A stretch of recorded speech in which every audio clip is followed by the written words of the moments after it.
Broadcasting from the business capital of the world, this is the Podcast Business News Network. Well, welcome back, everybody. I have learned so much from him about the book writing process. So much involved. Interestingly, his company, NFB Publishing, takes care of everything from the concept to the editing to the copywriting, potentially ghostwriting, cover art. This one of my favorite things about what he does is the cover art, or his team does, and right down to marketing your book. We're going to talk with him today about some of the new titles and what went on behind the scenes in the writing of these books. And again, these are regular people that wanted to write a book, and he helps you along with that. Mark Pogodzinski is back with us. How's it going today? Good. How are you? Very well, very well. So I'm looking on your website, nfbpublishing.com, and some new titles you got up there. So can we take a look? Sure. So we publish as the books reach completion, and so they have to go through the process. And we try to streamline ours to the best of our ability. You write a book, we get a manuscript, you get a one-page response from us, strengths, weaknesses, and then at that point, usually there's some editing that has to be done before we can start the process. Not all the time, but sometimes. And so then the author goes back, and usually it can be infuriating. The minutia you have to go over. Oh, I missed a comma. This capitalization, whatever. And then we get a manuscript in Word, and we start the process of formatting. And it's really up to you as the author. If you want a graphic around your chapter pages, if you want something simple, and these are things people don't usually think about when they write a book. You know, you're so focused on the creative process. What do I want my chapter page to look like? Oh, I want a swirl. I want a box or some lines or some design. And that's where we come in and give you a couple of options to work with. Even a simple decision of a header footer. Where do you want your page number? Some people like it center footer.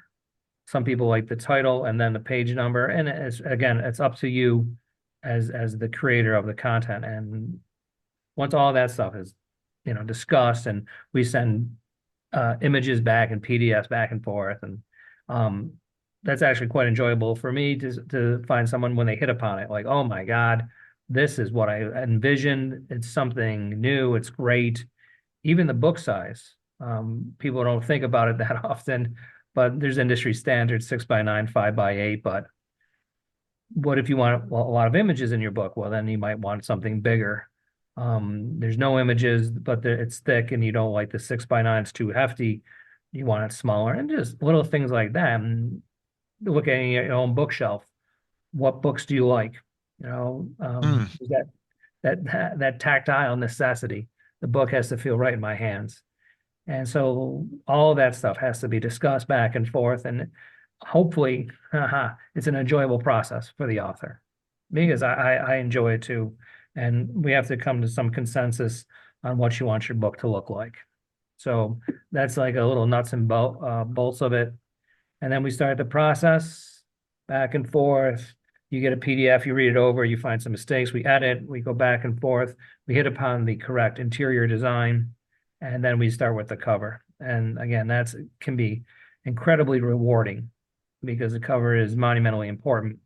And like the book Nothing is Easy was a memoir written by Audrey Mang from here in Buffalo. She worked as an activist, anti-war, anti-nuclear, pro-poverty, a friend of the poor here in Buffalo, and did so much good work here. And her husband had passed, and they had worked together. And so she wrote a memoir for him, but about the both of them. And the cover, we wanted something special. You wanted something that represented her, but also showed the love that they had, the family that they had created. And the one we went with was a series of pictures. And I think the most telling one was a handwritten note from her husband. And the one right-hand corner is just "I love you" with an exclamation point. And he had written that to her. And so we did a collage of different images. And I thought that really hit home what she was looking for. And I thought it turned out very well. And I think the book turned out incredibly well. And with a book like that, another decision to make is if you want to do black and white or if you want a full color interior. And again, with that decision is the paper quality. Those are all decisions the author would have to make. We can give advice, but in the end, it's 100% your book, so it should be 100% the way you want it. So there's a little background on creating a book. It's great looking cover to Nothing's Easy. And I know that you're a stickler for what you do, and I can see that because I just picked up a book, not yours, not from your company, about an hour ago. And the images in the book, and there weren't a lot of, not every page had images, but every chapter had some of them had an image of what the person that with the chapter was about, black and white. All I'm going to say is they skewed most of the photos, so like somebody's face was kind of stretched a little Uh, bit. Yeah, yeah. yeah, and it's a shame because a great concept for the book, just overall, nice looking cover, good content, but almost every photo is stretched a little bit. I don't know. Maybe they only had a certain number of space to put it in, but then if they used it at the exact size what the photo would in its ratio be, may have been too small. So they made it, bigger. I don't know. Um, is what it is, but that all of this stuff is on your radar. That's where I'm going with it. The pictures can be a little bit of an issue from time to time. A lot of them come 8.5 by 11, that standard paper size, and they have to be reduced Yeah, to 6 by 9, 5 by 8, whatever it may be. And as you said, that does happen, and that should be caught in the editing process. The image is manipulated to the point where it's oblong or it's stretched, as you say, and the proof, the printed proof stage is essential at that point. I have had authors who want to skip that part of it, and we won't do it. You have to have a printed proof in your hands to see what it's going to look like when it's sure. out to the public. And a lot of people they're in a rush to get the book out, and I can understand that. But we do have to take a little breath. We have to take a step back, and we have to make sure that what we produce is as professional as possible. And the color versus black and white is part of that too, because you will lose resolution. We've had people submit on Word documents and want the picture taken off the Word. You're going to lose resolution taking it there. You're going to lose resolution when it goes to the print. So that might have happened.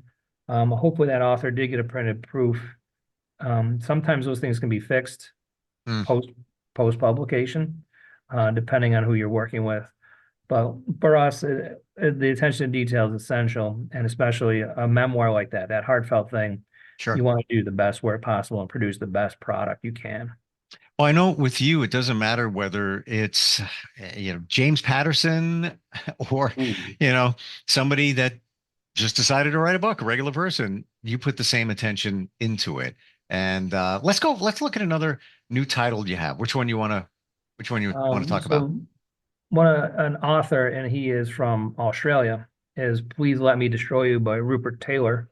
So again, we work with international people, and if you look at his cover, he went with a painted image, Hmm. and that's what he wanted. That represents his book to the best of his ability. So it's very different than Nothing's Easy, where you have pictures and a collage, and he wanted a single picture on his. So if it's a very different feel to it, but it represents his book. His book is fiction. It's a wildly interesting plot line with characters all over the place, but that's what he wanted. And with that particular author, he came to us with the image. He's like, I want this. So again, we cleaned it up a bit, changed a couple of background colors to make it stand out a little bit more. Um, but he had that idea, and that's what he wanted. So again, Just we say, can can get can we describe what it looks like? I mean, we're not ready to show it here at this moment to uh, share a screen. Essentially, it's a hand going like this, and the pinky. this finger has been chopped off and the hand is holding the rest of this finger here. But the part I, and there's some rings on the hand. So, and it's a painting. It's not, lifelike, but it makes the statement. But my favorite part is finger is missing from this point up. And the text goes like this. It's almost like an extension of the finger. And it says, please let me destroy you. Go kind of right down like that. Love it. I mean, that as soon as I saw that cover, I'm like, we got to talk about that. Talk about that book. I love the fact that the book talks about somebody trying to do a TV show for a network and, just a wild roller coaster ride. But they're very specific. They talk about selling it to HBO or Netflix. So I feel like it's real. You know what I'm saying? And I think that's what he was going for. Anyone who's tried to do that, anyone who's tried to be creative like that and sell a show would find the book interesting because how far are you willing to go to Yeah. sell a show? Are you willing to Yeah. give up a finger? Are you willing to do something far darker? Where are you willing to go on this planet to get what you need? So someone will say, yes, that's the show for us. And I think it hits home for us, for those of us who have tried it and continue to try to do it. He really brings it. The characters come alive, and as you're reading, you question like, what would I do to achieve my dream? And then, of course, if you do achieve it, you're like, wow, it's very disappointing. The people I work with are reprehensible, morally bankrupt, as this is what I've become. So I like that. It's a good book.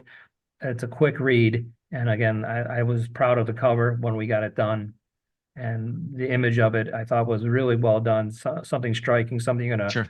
maybe pick up, which is the purpose of a cover, a visual representation of the book. Is Rupert a published author? Like, hey, has he been around the block or this is one of his first ones? He's published stuff in Australia, Okay. um, uh, stories and such, but this is his first novel debut, and again, he found us, and we worked together. We partnered up to produce his book, and we've had a number of international authors. And when I started the business, I assumed it was going to be mostly local or regional, and I've been surprised the amount of international authors that we do have.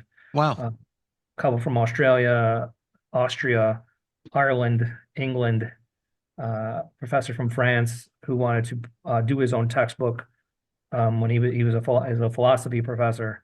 He didn't like any of the ones out there. They didn't have what he wanted, so he was able to write his own textbook with what he wanted to match his syllabus. So we're able to help him with that, and that surprisingly sold beyond his college and actually made a nice waves in that philosophy world. So that was a good surprise.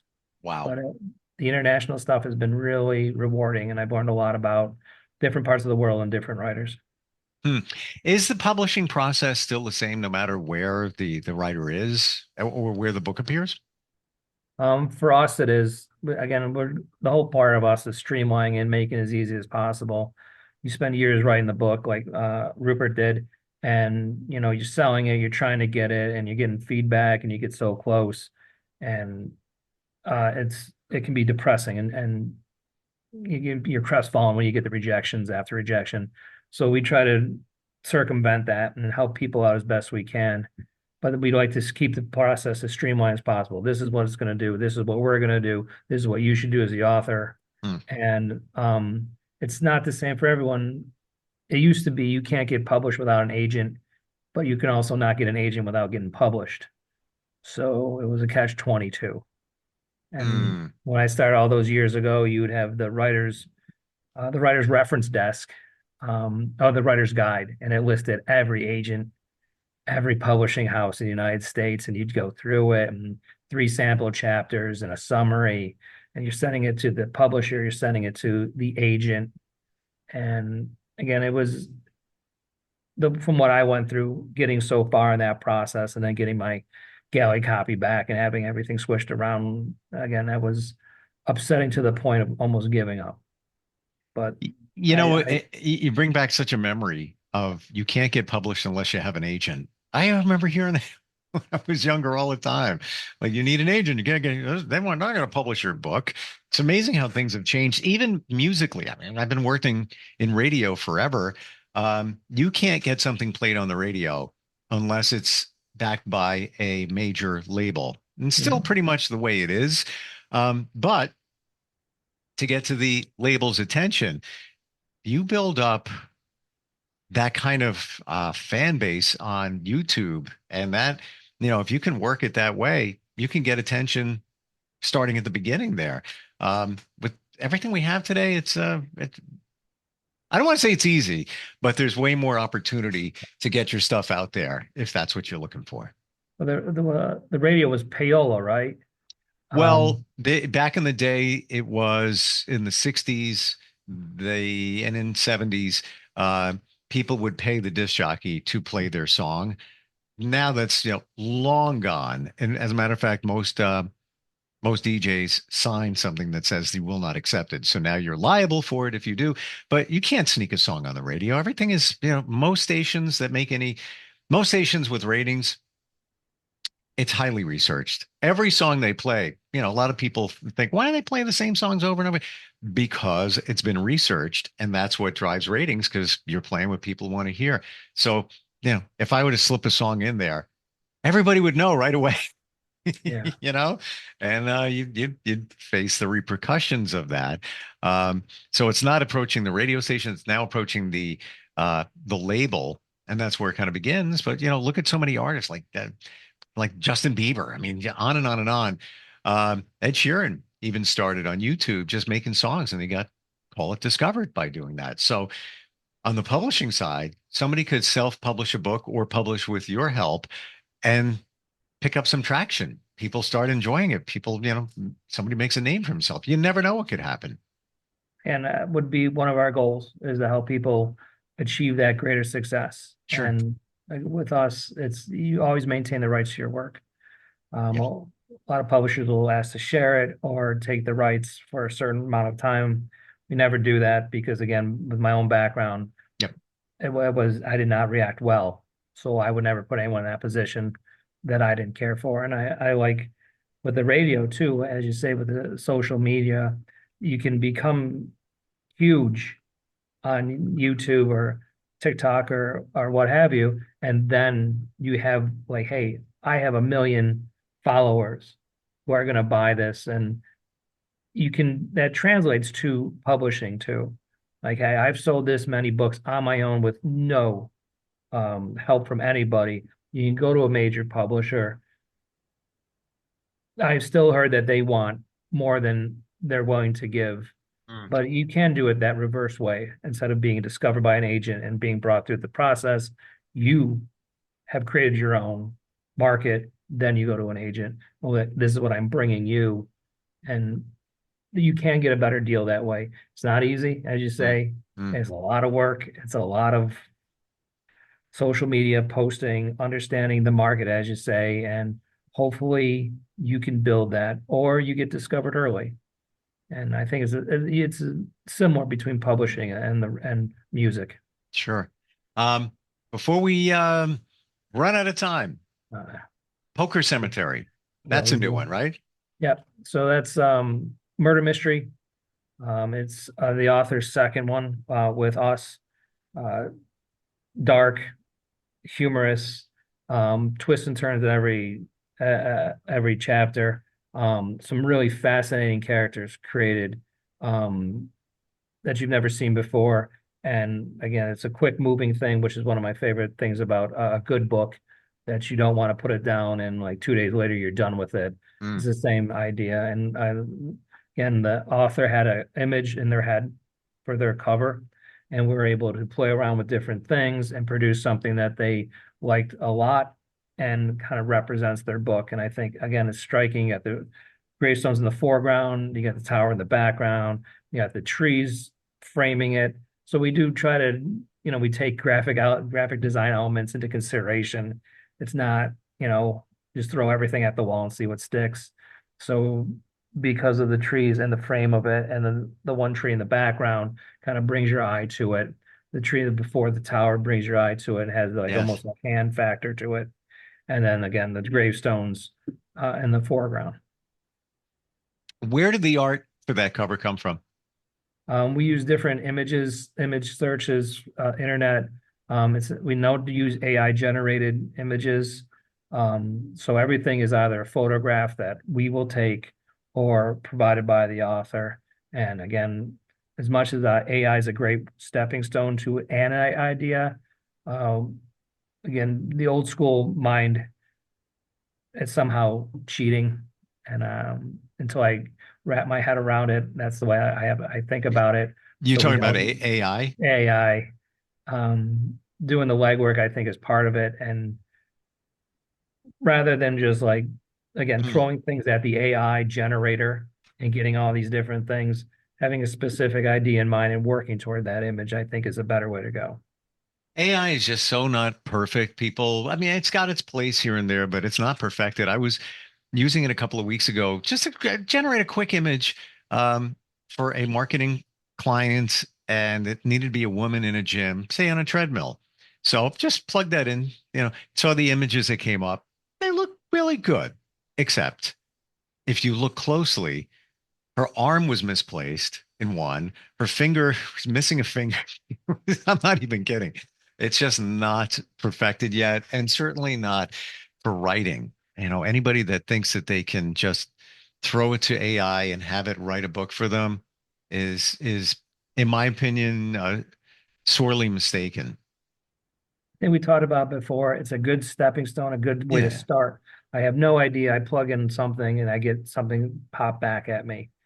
That's fine. I will use the image generators from time to time just to get an idea. Sure. To get an idea of placement. But as you say, there's all the different filters, and sometimes it's just like that is so beyond what I asked for. I don't know where it came from. Yeah. Yeah. And that includes words. When you ask for it to generate something, again, good starting point, but it adds so much fluff in there. And occasionally you might have it, as your starting point. Oh, I didn't even think of that word. That word is exactly what I was looking for. So you take that word out and then you incorporate it into what you were originally writing. Some benefits there, but anybody that's thinking about writing a book and really wants somebody to hold their hand through the whole process or major pieces of it, how do they do that? They just reach out to you, Mark? Yep. The website NFB Publishing shows all our recent publications. There's a media page. There's a quick form to fill out. It starts the process, just gives an idea. Even if you don't have a firm idea, but you have an idea, sure, you can start there, and it might take years, but at least we can help you start thinking about it in terms of a book. So solid is how I describe the way you work. You really are. It really is, like, even right down to your website, so detailed, even the descriptions of these new books and the photos and everything, all the titles that you have there. It makes it look fun. It really does. Ideally, it should be. Right. Especially that process of creating it, that physical process should be an enjoyable process. That's the word, enjoyable. Always great talking with you, Mark. Thanks for being here today. Thank you for having me. Have a good day. Appreciate it. You too. Are you looking for even more of the podcasts and hosts that you love? The Podcast Business News Network is proud to announce that you now have even more ways to listen live. Check out the MyTuner Radio, online radio box, and Simple Radio apps on iOS and Android, or find us online. Search for Business News Network on mytuner-radio.com, or search Podcast Business News Network on streama.com and onlineradiobox.com/US. Take your podcast on the go and don't miss a minute of the action.